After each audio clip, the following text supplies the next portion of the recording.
دوسرے بوڑھے کا قصہ۔ اس کے بعد وہ بڈھا جس کے ساتھ 2 شکاری کتے تھے آگے بڑھا اور دیو سے کہا کہ اب میں تجھ سے وہ ماجرا بیان کرتا ہوں جو میرے اور میرے دونوں بھائیوں اور ان دونوں کتوں کے ساتھ پیش آیا ہے۔ اگر تیرے خیال میں وہ عجیب و غریب ہو تو اس کا دوسرا تہائی خون بھی بخش دینا۔ دیو نے کہا کہ اگر تیرا قصہ بھی واقعی عجیب و غریب ہوا تو میں ایسا ہی کروں گا۔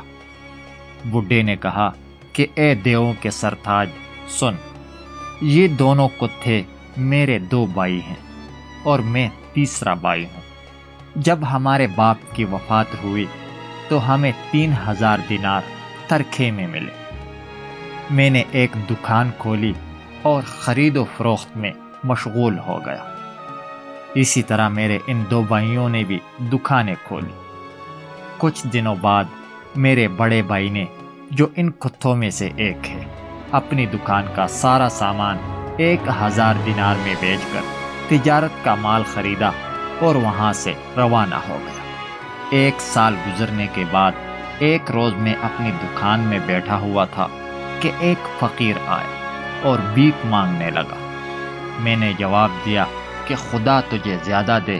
وہ رو کر کہنے لگا کہ اب تو مجھے پہچانتا بھی نہیں۔ میں نے غور سے دیکھا تو وہ میرا بھائی تھا۔ میں اٹھ کھڑا ہوا اور اس کا خیر مقدم کیا اور اس کو اپنی دکان کے اندر لے آیا اور اس کی خیریت وغیرہ پوچھی۔ اس نے کہا کہ کچھ نہ پوچھ، میرا مال اب میرا مال نہیں اور میرا حال تو ظاہر ہے۔ میں نے اسے حمام بھیجا اور اپنے روز مرہ کے کپڑے اسے پہننے کے لیے دیے اور اپنے ساتھ ٹھہرایا۔ پھر میں نے اپنی دکان کا بھی کھاتا کھولا اور خرید و فروخت کا جائزہ لیا۔ میں نے دیکھا کہ مجھے 1000 دینار کا فائدہ ہوا ہے اور میری پونجی 2000 دینار ہے۔ یہ میں نے اپنے اور اپنے بھائی کے درمیان برابر تقسیم کی اور اس سے کہا کہ تو یہ خیال کر کہ تو نے گویا سفر نہیں کیا اور یہاں سے باہر نکلا ہی نہیں۔ اس نے قبول کیا اور خوش ہوا اور الگ دکان کھول ڈالی۔ اس پر پھر ایک زمانہ گزر گیا۔ اب میرے دوسرے بھائی نے، جو دوسرا کتا ہے، اپنی ساری کمائی بیچ ڈالی اور سفر کی ٹھان لی۔ ہم نے اسے بہت روکنا چاہا مگر وہ نہ روکا۔ اس نے تجارت کا مال خریدا اور قافلے کے ساتھ روانہ ہو گیا اور 1 سال تک واپس نہ آیا۔ جب وہ 1 سال کے بعد واپس لوٹا تو اسی طرح جس طرح کے بڑا بھائی لوٹا تھا۔ میں نے کہا کہ بھائی، کیا میں نے تجھے مشورہ نہ دیا تھا کہ سفر نہ کر؟ وہ رونے لگا اور کہا کہ یہ قسمت کی بات ہے، اب تو میں فقیر ہو گیا ہوں، میرے پاس 1 درہم بھی نہیں اور میں ننگا ہوں، میرے پاس پہننے کے لیے 1 کرتا تک نہیں۔ اے دیو، میں اسے بھی حمام لے گیا اور پہننے کے لیے اپنے روز مرہ کے کپڑے دیے اور اسے اپنی دکان میں لایا اور ہم دونوں نے ساتھ بیٹھ کر کھانا کھایا۔ اس کے بعد میں نے کہا کہ بھائی، میں ہر سال کے آخر میں 1 بار اپنی دکان کا حساب کرتا ہوں، میرے پاس اصل سے جتنا زائد ہوگا اسے اپنے اور تیرے درمیان تقسیم کر دوں گا۔ اے دیو، یہ کہہ کر میں اٹھا اور حساب کیا تو 2000 دینار زائد نکلے۔ میں خدا کا شکر بجا لایا۔ 1000 دینار میں نے اپنے بھائی کو دیے اور 1000 خود رکھے۔ میرے بھائی نے پھر ایک دکان کھولی اور اسی طرح ہم زندگی بسر کرنے لگے۔ پھر ایک زمانے کے بعد دونوں بھائی میرے پاس آئے اور کہنے لگے کہ چلو ہم سب سفر میں چلتے ہیں۔ میں نے انکار کیا اور کہا کہ تم دونوں نے سفر میں کون سا تیر مارا ہے کہ مجھے بھی اس پر آمادہ کرنا چاہتے ہو؟ میں نے ان کی بات نہ مانی اور ہم تینوں اپنی اپنی دکانوں میں خرید و فروخت کرتے رہے۔ ہر سال وہ مجھے سفر کی ترغیب دیتے تھے اور میں راضی نہ ہوتا تھا، یہاں تک کہ 6 سال گزر گئے۔ اب میں نے ان سے سفر کا وعدہ کر لیا اور کہا کہ بھائیو، چلو میں بھی تمہارے ساتھ چلتا ہوں۔ لیکن پہلے دکھاؤ کہ تمہارے پاس کتنا مال ہوگا۔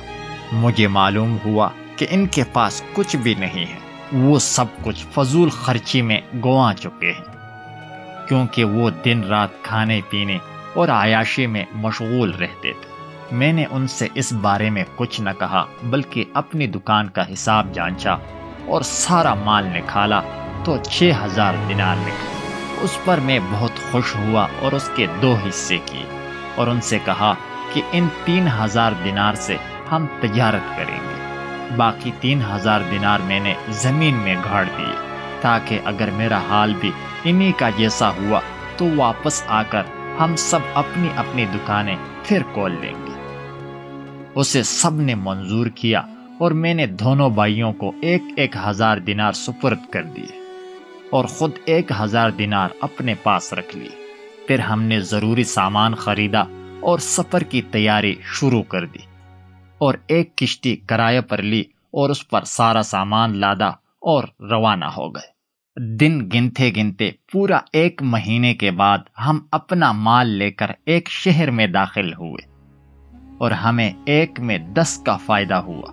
جب ہم واپسی کے لیے سمندر کے کنارے پہنچے تو کیا دیکھتے ہیں کہ ایک نوجوان لڑکی پھٹے پرانے کپڑے پہنے ہوئے سامنے آئی اور اس نے میرے ہاتھ کو بوسہ دیا اور کہنے لگی کہ اے آقا، اگر تو میرے ساتھ نیکی کرے گا تو میں تجھے اس کا بدلہ دوں گی۔ میں نے کہا بہت اچھا، میں چاہتا ہوں کہ نیکی کروں اور یہ بھی کہ تو مجھے اس کا بدلہ نہ دے۔ اس نے کہا کہ اے آقا، میرے ساتھ نکاح کر لے اور مجھے اپنے وطن لے چل، کیونکہ میں دل و جان سے تیری ہوں۔ میرے ساتھ نیک سلوک کیا جائے اور میں تجھے نیکی کا بدلہ ضرور دوں گی۔ میری ظاہری صورت سے دھوکہ مت کا۔ جب میں نے اس کی باتیں سنی تو مجھے بھی اس پر ترس آیا اور میں نے اسے اپنے ساتھ لے لیا اور اسے اپنے کپڑے دیے اور اس کے لیے کشتی میں نرم بچھونا بچھوایا اور اس کی عزت اور حرمت کی اور کشتی چل دی۔ مجھے اس سے بڑی محبت ہو گئی اور میں دن رات اس کے ساتھ رہنے لگا، یہاں تک کہ اس کی وجہ سے میں اپنے بھائیوں کو بھی بھول گیا تھا۔ اس وجہ سے وہ مجھ سے ناراض رہنے لگے اور میرے مال و دولت پر حسد کرنے لگے۔ اب وہ اس فکر میں ہوئے کہ کسی طرح میرے مال کو اپنے قبضے میں لائیں اور وہ آپس میں مجھے قتل کرنے اور میرا سارا مال لے لینے کے بارے میں کھانا پوسی کرنے لگے اور یہ ٹھان لی کہ وہ مجھے قتل کر ڈالے اور میرا سارا مال دبا بیٹھے۔ اس فعل کو شیطان نے بڑی خوبصورتی کے ساتھ ان کے سامنے پیش کیا۔ ایک بار جب انہوں نے دیکھا کہ میں اپنی بیوی کے ساتھ سو رہا ہوں تو انہوں نے ہم دونوں کو اکٹھا سمندر میں پھینک دیا۔ جب میری بیوی کی آنکھ کھلی اور اس نے ادھر ادھر دیکھا تو وہ جن بن گئی اور مجھے اٹھا کر ایک جزیرے میں لے آئی اور خود تھوڑی دیر کے لیے غائب ہو گئی۔ دوسرے دن صبح کو وہ لوٹی اور کہنے لگی کہ میں تیری لونڈی ہوں، میں ہی تجھے اٹھا لائی ہوں اور خدا کے حکم سے تجھ کو قتل ہونے سے بچا لیا ہے۔ میرے آقا سن، میں ایک جن ہوں، میں نے تجھے دیکھا تھا اور تجھ پر عاشق ہو گئی تھی۔ میں خدا اور اس کے رسول صلی اللہ علیہ وسلم پر ایمان رکھتی ہوں، یہی سبب ہے کہ میں تیرے پاس اس بیس میں آئی تھی جس میں تو نے مجھے دیکھا تھا اور تیرے ساتھ نکاح کیا تھا۔ دیکھ، اب میں نے تجھے ڈوبنے سے بچا لیا ہے اور تیرے بھائیوں سے سخت ناراض ہوں اور ان کو بے مارے نہ چھوڑوں گی۔ جب میں نے ان کی باتیں سنی تو مجھے سخت تعجب ہوا اور میں نے اس کا شکریہ ادا کیا اور اس سے کہا کہ میرے بھائیوں کا قتل کرنا ٹھیک نہیں۔ پھر میں نے اس سے سارا ماجرا بیان کر دیا جو میرے اور ان کے درمیان پیش آیا تھا۔ جب اسے سب باتیں معلوم ہو گئی تو اس نے کہا کہ میں آج ہی رات اڑ کر ان کے پاس جاؤں گی اور ان کی کشتی ڈبو دوں گی اور ان کو مار ڈالوں گی۔ میں نے کہا کہ ایسا مت کر، کیونکہ ایک مثال ہے کہ اے نیک کردار بد کردار کے لیے خود اس کی بد کرداری ہی کافی ہے۔ اور وہ تو بہرحال میرے بھائی ہیں۔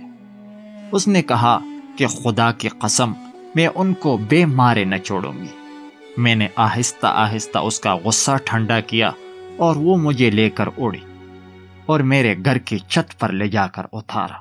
میں نے دروازے کھولے اور جو زمین کے نیچے میں نے 3000 روپے دفن کیے تھے اسے نکالا اور لوگوں سے صاحب سلامت کی اور اپنی دکان پھر کھولی اور اس کے لیے مال خریدا۔ عشاء کے وقت جب میں اپنے گھر واپس آیا تو کیا دیکھتا ہوں کہ یہ دونوں کتے میرے گھر میں بندھے پڑے ہیں۔ جب ان دونوں کتوں نے مجھے دیکھا تو اٹھ کھڑے ہوئے اور رونے اور مجھ سے چمٹنے لگے۔ مجھے تو کچھ پتہ نہ تھا، لیکن میری بیوی نے کہا کہ یہ دونوں تیرے بھائی ہیں۔ میں نے پوچھا کہ ان پر جادو کس نے کیا؟